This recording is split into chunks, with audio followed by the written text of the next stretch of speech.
Bonjour. Ouais, je me permets de m'adresser à vous tous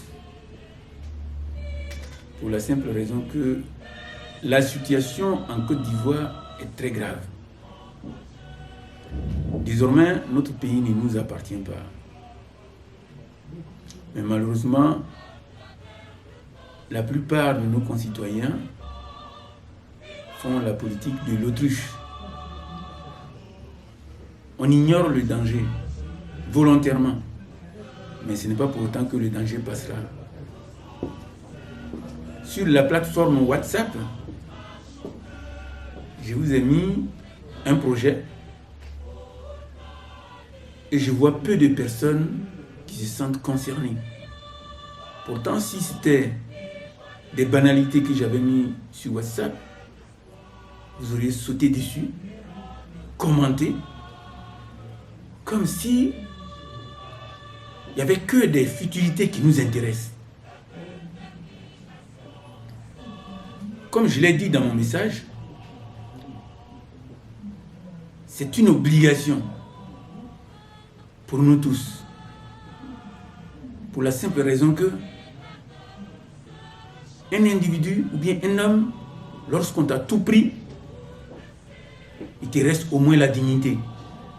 Même si beaucoup d'entre vous ne sont pas intéressés par la chose publique, force est de constater qu'aujourd'hui, ce sont les étrangers qui gouvernent notre pays.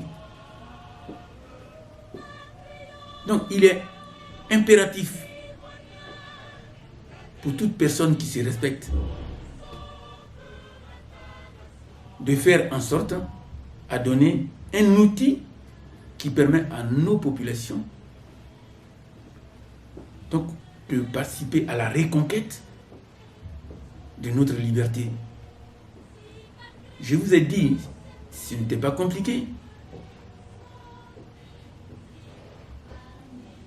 Le RHDP a mis un problème dans notre pays. Celui de faire payer la carte d'identité. Or, si vous savez, nos parents n'ont pas grand-chose. Et quelqu'un qui n'a même pas 1000 francs, comment veux-tu qu'il débourse 5000 pour aller faire une carte d'identité? Chacun, sans être insultant, vocifère dans les réseaux sociaux, voilà, crie partout. Mais ce n'est pas ça qui va résoudre notre problème. En tout cas, de façon pacifique, ce n'est pas ça qui va résoudre le problème. Il faut que chacun d'entre nous aille aux élections. Mais pour aller aux élections, il faut avoir une pièce d'identité qui nous permet de participer à l'élection. C'est pour cela que j'ai émis l'idée que nous, personnes de la diaspora, que nous puissions cotiser pour pouvoir, village par village, pour que nous puissions permettre à nos parents de faire leur pièce d'identité. Et je pense que ça devrait être un sursaut d'orgueil pour chaque individu. On devrait se sentir concerné. Mais j'ai mis le sujet en place. Je vois peu de personnes qui interviennent sur ce sujet. Alors que si j'avais mis des banalités, tout le monde allait tomber dessus, bavarder, dire n'importe quoi. Alors j'aimerais bien vous rappeler qu'il n'y aura personne pour faire quoi que ce soit pour nous. Vous qui passez votre temps à dire ouais, Dieu va faire ceci, Dieu va faire cela, Dieu ne fera absolument rien pour nous. Parce que nous ne sommes même pas dignes de Dieu. Dieu nous a fait gratuitement, il nous a créé gratuitement, il nous a donné l'intelligence. On n'est pas capable de mieux cerner notre environnement, prendre les informations qui en découlent, procéder aux modifications et enfin procéder à des décisions. Mais on passe notre temps à dire Dieu va faire cela, Dieu va faire ceci. Et vous, on fait quoi nous? Alors, je vous exhorte. J'appelle d'abord tous les présidents de chaque village de me contacter au 06 65 51 42 91. Dans les prochains jours, nous allons avoir une réunion d'importance capitale. J'ai déjà appelé, en tout cas en ce qui me concerne, le chef de mon village.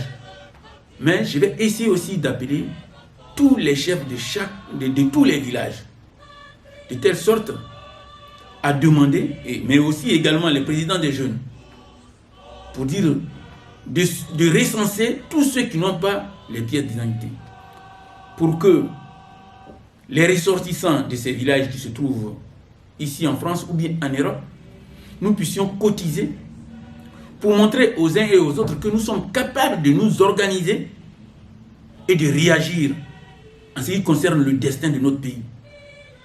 Parce qu'il est inacceptable que les étrangers prennent notre pays et qu'on ne dise rien. Parce que même si les gens ne sont pas intelligents, mais quand même, il devrait y avoir un peu de colère. Mais rien. On dit ceci, on parle de démocratie, on parle de cela. Mais non, ce n'est pas de ça qu'il s'agit. Donc, si vous avez tout perdu, ne perdez pas votre dignité au moins. Votre dignité d'homme. Parce que ça, ce n'est que de la lâcheté. Faire semblant d'ignorer le problème qui pend au nez de tous les Ivoiriens, ce n'est que de la lâcheté. On attend à ce que ce soit les autres qui fassent quelque chose. Mais ça ne viendra jamais. Parce que tout le monde pense de la même façon. C'est l'autre qui va faire. Mais si moi, Zoku, j'ai dit que c'est Krizoa qui va faire, Krizoa dit que non, c'est Zoku qui va faire.